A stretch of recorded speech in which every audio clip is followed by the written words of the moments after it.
ciel chantent Hosanna. Les enfants du Seigneur ici ce matin chantent Hosanna. Alléluia. Alléluia. Gloire à toi, Seigneur.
Tu es digne d'être adoré.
ton nom, Seigneur, car ton nom est grand et digne de louange. Nous venons, Seigneur, nous venons te glorifier, Seigneur, glorifier ton nom, Seigneur, car ton nom est grand et digne de louange. Nous venons te glorifier, Seigneur, glorifier ton nom, Seigneur, car ton nom est grand et digne de louange. Nous venons te glorifier, Seigneur, glorifier ton nom, Seigneur, car ton nom est grand et digne de louange. Nous venons te glorifier, Seigneur, glorifier ton nom, Seigneur, car ton nom est grand et digne de louange. Car ton nom est grand, car ton nom est grand et digne de louange. Car ton nom est grand, car ton nom est grand et digne de louange. Car ton nom est grand, car ton nom est grand et digne de louange.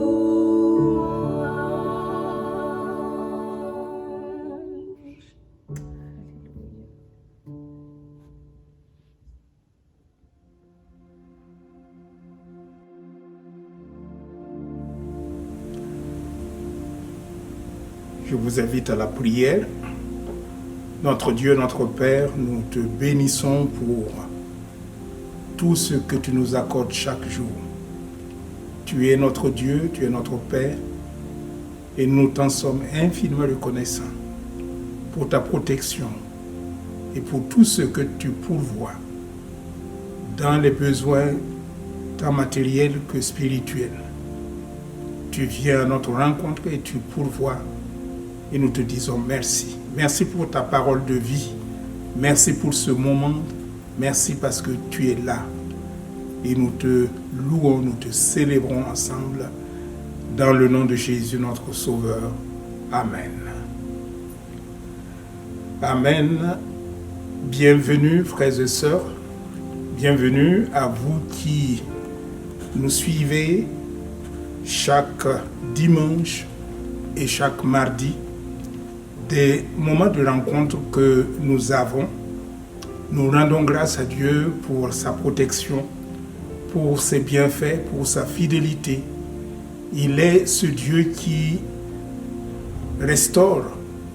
C'est le thème pour notre assemblée durant cette année 2020, la restauration.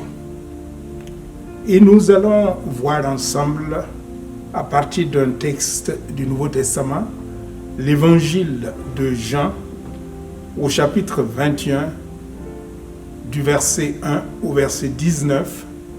Nous n'allons pas faire la grande et longue lecture, mais je vous laisse lire. Nous allons tout simplement nous rappeler que c'est une scène qui se passe après la résurrection du Seigneur. Donc nous sommes dans ce contexte puisque nous attendons dans quelques jours l'ascension et avant de partager Pentecôte. Donc la scène se passe après la résurrection du Seigneur Jésus et avant son retour au ciel. C'est là le temps que nous voulons vivre et réfléchir, partager ensemble, vivre aussi par rapport à l'exemple des disciples qui ont vécu, qui ont vu et qui nous laissent un exemple à suivre. Dans ce texte, nous interroge sur la restauration. Et si ce texte nous pose question, nous laisse entrevoir qu'il y a une interrogation sur la restauration des disciples du Seigneur, c'est après leur fuite honteuse que nous connaissons le contexte lors de la Passion. Et on peut se dire, mais est-ce qu'on peut encore considérer ces disciples qui ont pris fuite lamentablement, qui ont échoué, qui n'ont pas pu persévérer avec leur maître, qui n'ont pas su s'attendre à ce qu'ils aient aussi un prix à payer, mais ils se sont sauvés. Se sont sauvés pour sauver leur vie. Et voyez-vous, parfois les événements de la vie ne se passent pas comme on le souhaite. Tout ne tourne pas comme on aurait souhaité. Tout ne va pas comme on aurait aimé, comme on le pensait. Et cela engendre en nous des déceptions, des désillusions, et cela nous fait asseoir dans notre vie parce que nous comprenons que nous venons d'échouer, nous venons de manquer au but et c'est un coup dur. Et on peut comprendre donc les disciples qui se sont éloignés, qui se sont sauvés pour leur vie. Et du coup, on n'a plus d'enthousiasme. Le zèle pour les choses de Dieu ne sont plus au beau fixe. On est devenu lointain, très lointain de notre engagement, de notre zèle pour le Seigneur. Et pourtant, le Seigneur désire que, quel que soit le passage que nous pouvons connaître dans notre vie, nous puissions venir à lui pour être restaurés. Et il semble que Pierre soit dans ce cas de figure que nous voulons voir, parce que dans ce texte, nous voyons Pierre, celui à qui Jésus avait dit qu'avant que le coq ne chante, tu vas renier, tu vas renoncer, tu vas dire que tu ne me connais pas. Ce Pierre, ce fougueux, cet homme zélé pour le Seigneur, face à ce qui va se passer dans sa vie, eh bien, va témoigner, va exprimer, au fond, ce que nous vivons tous. Que devant les situations difficiles, l'homme a tendance à faire demi-tour, à prendre la fuite quand c'est possible, à nous éloigner de la réalité. Et Pierre va connaître ce moment de distance qu'il va prendre. Et cela va amener pour sa vie une entreprise qui n'aura pas de succès. Tout ce qu'il va entreprendre, il va connaître l'échec. Il va connaître un recours inattendu. Et c'est là où c'est très intéressant de voir que Jésus n'a jamais abandonné quelles que soient nos fautes, quel que soit notre éloignement, la fuite que nous pouvons prendre, il est un secours qui ne manque jamais quand la détresse est là. Il y a un besoin irrésistible. Il va reconnaître cela et il va avoir besoin de la communion. Communion avec celui pour qui il n'avait pas témoigné, connaître. Il s'était éloigné, mais il aura besoin d'avoir une communion qui est restaurée, qui est renouée avec ce Jésus. Et enfin, une vocation renouvelée. Voilà, si on veut considérer ces quelques étapes que Pierre a connues, Pierre, il a cette entreprise, il est pêcheur, et c'est dans ce contexte que Pierre a été accueilli, a été transformé par le Seigneur. Je te ferai pêcheur d'hommes. Tu es le pêcheur, tu aimes la pêche, tu vas trouver tes ressources à travers la pêche. Tu es un homme d'affaires et dans ce domaine, je viens te chercher. Pierre et ses compagnons sont allés en Galilée. Au chapitre 21 du verset 2 à 4, on voit que la même où le Seigneur leur a donné rendez-vous, c'est à ce lieu, à cet endroit exactement qu'ils vont se rendre. On peut donc dire qu'ils sont à la bonne place, mais pas dans les meilleures dispositions. Nous pouvons être au bon endroit, mais si nous n'avons pas les meilleures dispositions spirituelles, cela peut nous ressembler comme Pierre qui était là, qui avait son entreprise, qui avait au fond renié Jésus, et il retourne à la pêche en Galilée. Et comment ils vont vivre cela? Un peu comme un enfant qui a mal agi, qui a eu une faute envers ses parents et que voilà, il est convoqué puisque c'est un rendez-vous que Jésus avait donné. Alors, il pouvait se demander quel sort me réserve le Seigneur? Quelle punition il va me faire, va m'accorder? Eh bien, au fond, il y a cette mauvaise conscience qui est en lui. Il reconnaît que quelque chose a manqué et il a en même temps des doutes.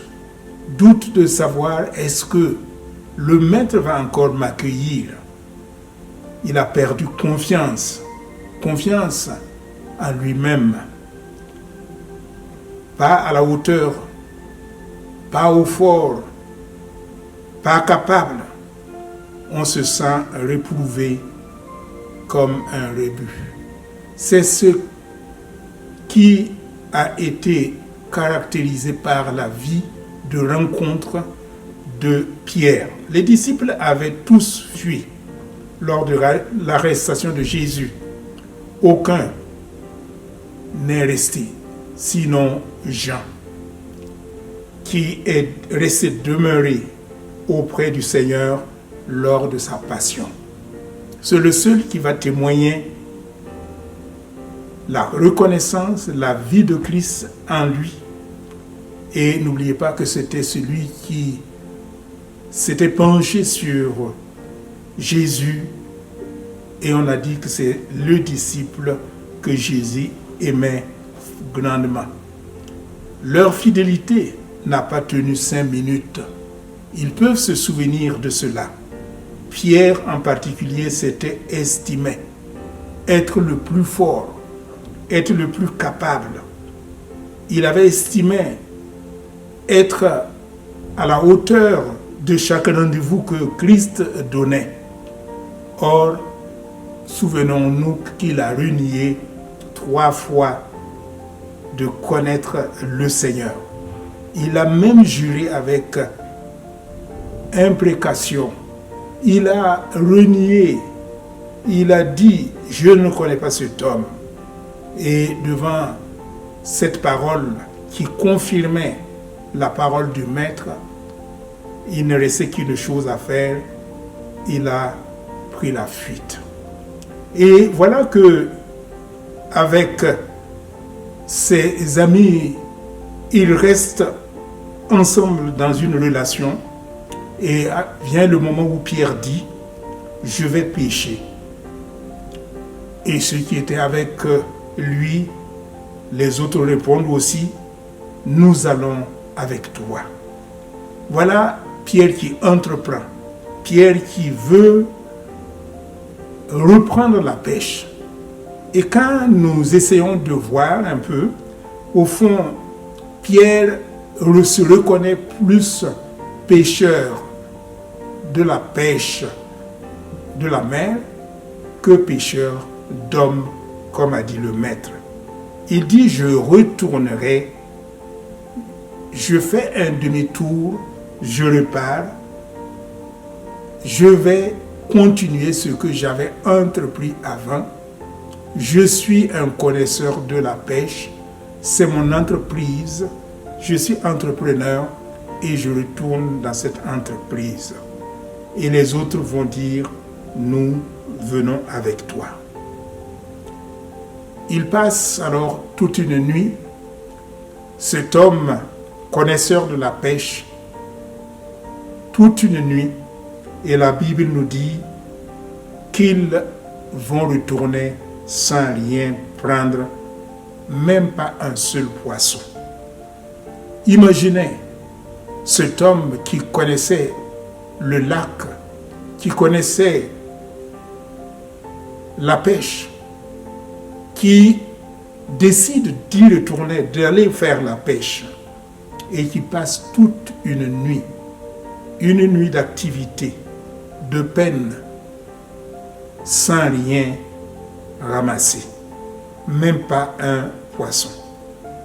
Cela, on peut comprendre facilement, et cela a dû apporter un abattement. Et Pierre pouvait se dire, mais finalement, je ne suis pas à la hauteur. Je suis nul. Nous sommes nuls, puisqu'il était avec les autres. Nous sommes vraiment bons à rien, ni dans le domaine spirituel, puisque j'ai renié le maître, j'ai fui, ni dans le domaine temporel. Ni les dons spirituels, ni les dons temporels ne procurent une satisfaction. Rien, je suis incapable. Cela peut nous aider à entrevoir quelque chose qui pourrait se passer aussi dans notre vie. Combien souvent nous voulons nous reposer sur nous-mêmes, sur ce que nous connaissons, sur ce que nous développons, sur notre intelligence, au lieu de compter sur la grâce de Dieu. À travers la vie de Pierre que Dieu nous donne, aussi à comprendre que sans lui, nous ne pouvons rien faire. Il est le maître qui vient et quand il est avec nous, nous pouvons réussir. Jean 15, 5, sans moi, vous ne pouvez rien faire. Et c'est pourquoi nous avons besoin de ce recours inattendu de Jésus, de ce Dieu que nous aimons, ce Dieu que nous prions, ce Dieu sur qui nous pouvons toujours compter. Un inconnu, une question, un aveu. Les disciples avaient rendez-vous avec Jésus, mais ils ne savaient pas la forme que cela prendrait. Dans ce genre de domaine, on a toujours des idées préconçues qui nous empêchent de voir dans les rencontres anodines les grands rendez-vous que le Seigneur nous fixe, de reconnaître tout simplement qu'il est le maître et qu'il dirige chaque situation. Oh, je pense à ces chrétiens, à ces compagnons de marche, je pense à ces pèlerins d'Emmaüs qui aussi marchaient et qui n'avaient pas connu ou reconnu la grandeur de ce Dieu. Dès maintenant, nous pouvons nous aussi connaître des moments de rendez-vous de Dieu et n'agissons pas selon notre pensée. Laissons le Saint-Esprit nous animer, nous conduire, nous aider à traverser ces moments et à être à ce rendez-vous. Une question a été posée. Dans notre texte, il est dit, une question, avez-vous à manger? Qui est celui qui pose cette question? Pierre et les autres avouent non. Ils savaient qu'ils sont rentrés de la pêche bredouille, ils n'avaient rien, même pas un seul poisson pour se nourrir. Donc, à la question du maître, ils avouent, nous n'avons rien. Vous savez comme il est impossible de guérir quelqu'un qui ne reconnaît pas son problème. Mais si nous confessons, nous demandons, le Seigneur est fidèle et juste pour nous accorder ce dont nous avons besoin. Ils ont reconnu qu'ils n'avaient rien. Donc, une nouvelle consigne. Pierre écoute et obéit. Il est devenu un homme qu'on peut enseigner. Rappelez-vous de la première pêche. Quand Jésus a expliqué là où il fallait jeter le filet, Pierre discute et ne fait pas exactement ce que le Seigneur lui demande. Aujourd'hui, Pierre a totalement changé. L'échec qu'il a connu dans sa vie, la fuite qu'il a connue dans sa vie, il se retrouve seul. Et maintenant, quelque chose a travaillé sa conscience, son cœur.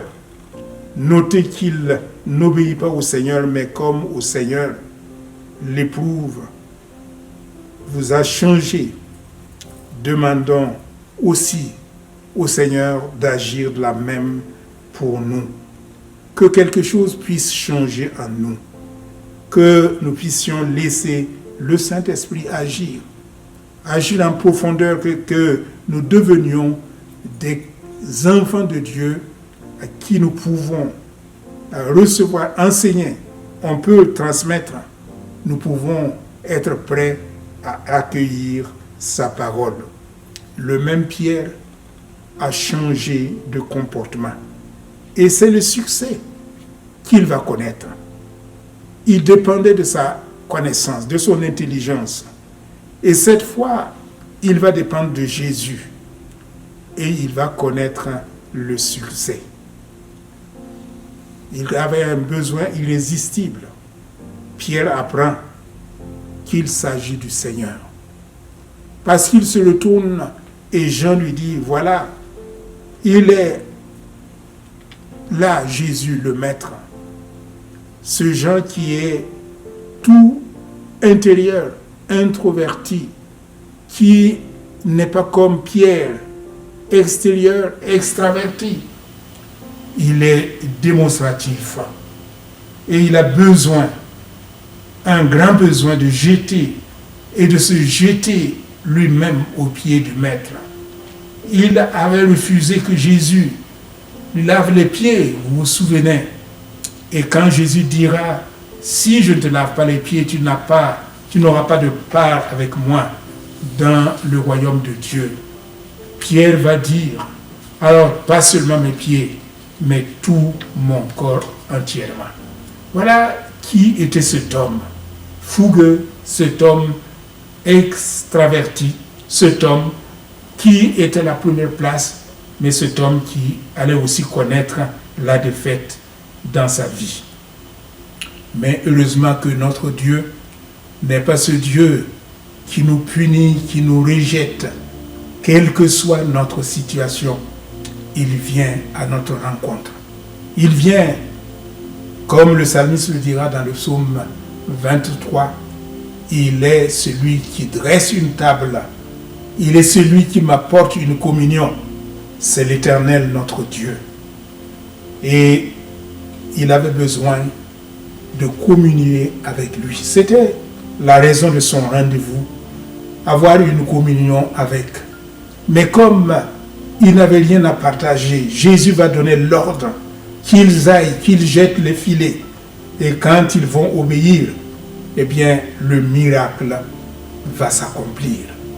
Eh bien, ton miracle s'accomplit à la parole du Seigneur Jésus. Mais que fais-tu?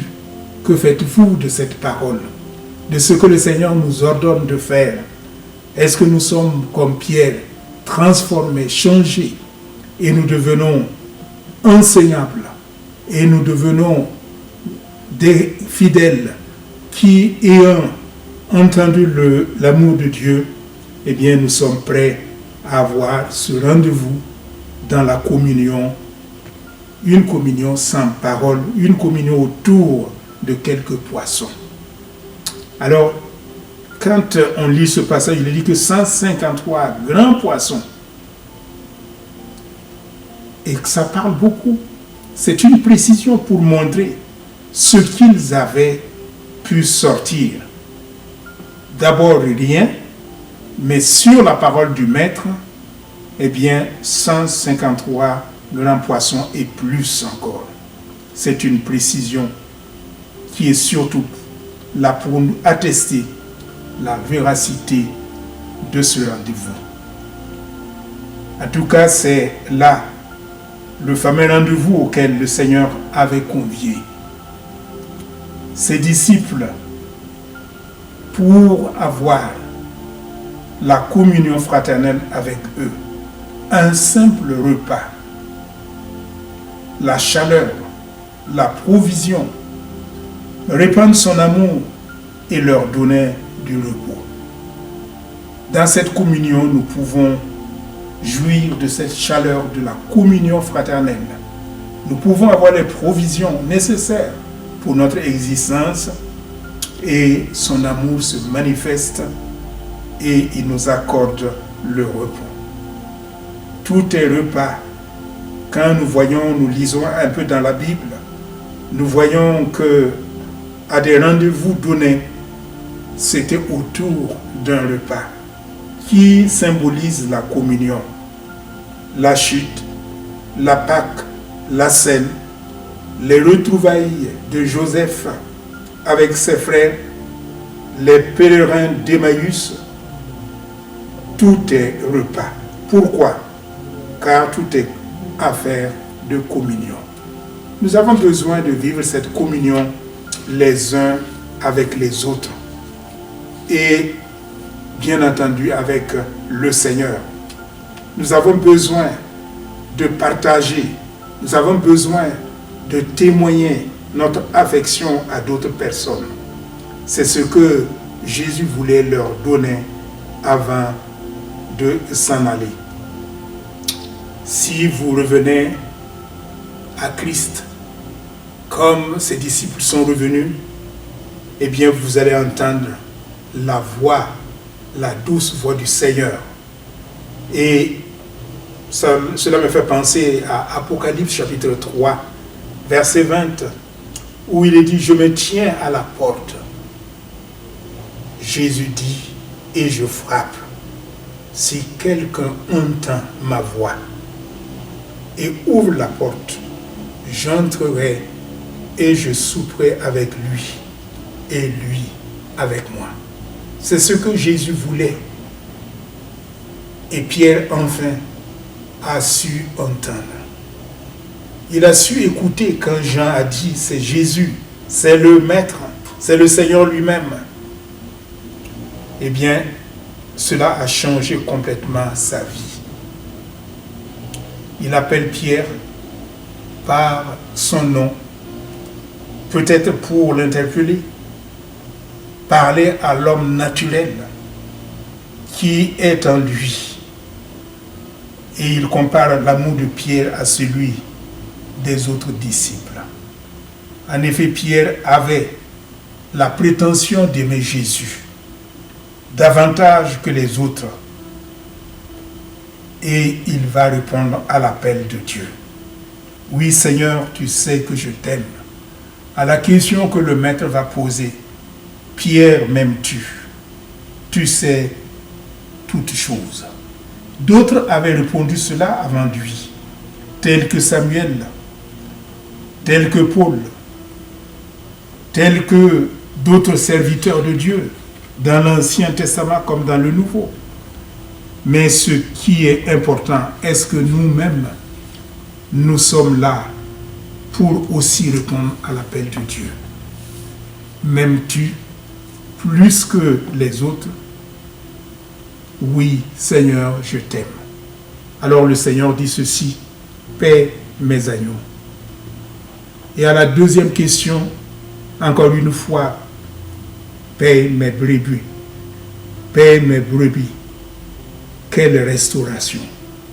Jésus n'a pas vu l'échec seulement de Pierre, mais Jésus voyait en Pierre un homme qui avait un potentiel à donner.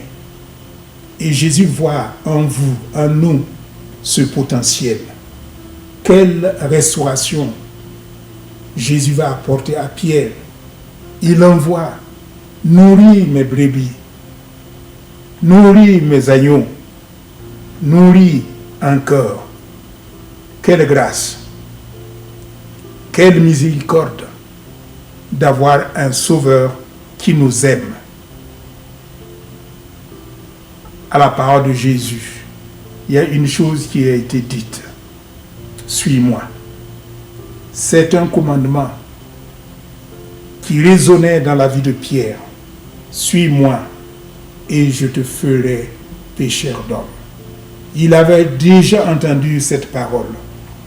Et cette fois, eh bien, encore une fois, Dieu lance son appel. Je ne sais pas ce que vous avez reçu de la part de Dieu comme appel à le servir dans tel ou tel domaine, mais toujours est-il que le Seigneur désire que vous puissiez renouveler votre engagement pour lui. Suis-moi et je te ferai. Ce n'est pas nous qui allons nous faire, mais c'est lui le maître qui nous conduit et qui va diriger nos pas et qui va permettre que nous puissions nous engager avec lui. La restauration qu'a connue Pierre a déterminé tout le futur de sa vie. Son impact, son influence sur le monde, sur l'Église, sur les frères, sur les sœurs, le sens de son existence, la réussite et la fin glorieuse qu'il a connue. Eh bien, c'est parce qu'il a entendu cette voix et cet amour a envahi son cœur. Dieu fait des choses extraordinaires avec des gens ordinaires. Pierre, cet homme ordinaire, a été restauré par le Seigneur. Et le Seigneur a renouvelé son appel sur sa vie. Quelles que soient nos iniquités, quels que soient nos péchés, quel que soit notre éloignement de sa présence, il est le Dieu qui vient te restaurer. Que la grâce, la miséricorde de Dieu soit sur chacun de nous en ce temps où nous allons vers l'ascension, et bien que Dieu nous amène plus loin encore avec lui, au nom de Jésus. Amen.